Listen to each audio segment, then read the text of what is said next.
What's up, everybody? I'm Hyperactive, and welcome to the next episode of Superpowers, where I take one of my many characters and explain their abilities to you. From now on, instead of picking random characters to do, we're just going to pick a set of characters and then go along with that.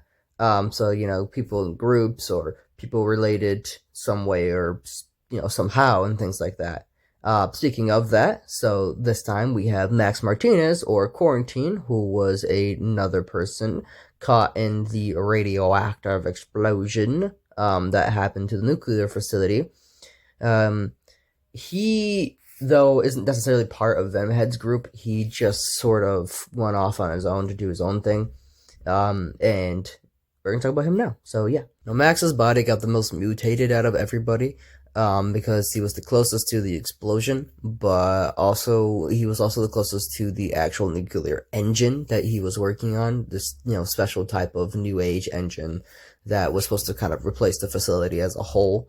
And speaking of that, it got mutated with him, kind of into him, and became his all-be weapon pretty much, which is called the Arachnid.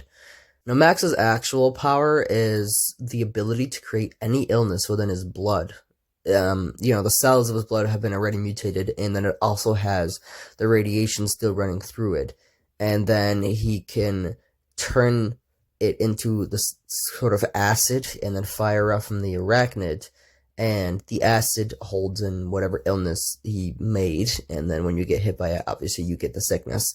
He can shoot it in streams, he can shoot it in like little lobs or something like that, leave pools of it on the ground, and then he can also, any surface he touches, whether it's the victim itself or a wall, he can leave behind a pustule, big bubble of the infection, and then cause it to explode, and then spread the infection even further.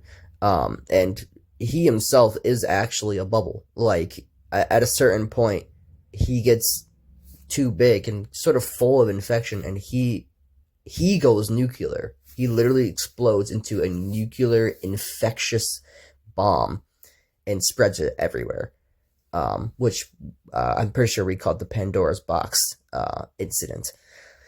So yeah, he's one of the scariest characters, not only because of, obviously he's big and he's intimidating and stuff, but like when you get hit by his acid, you're obviously getting burned, but you don't know what disease you're going to get.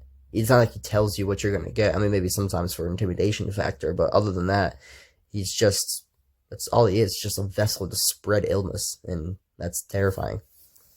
But yeah, I hope you guys enjoyed this episode of Superpowers. I'm Noah, and I'll see you in the next one. Peace!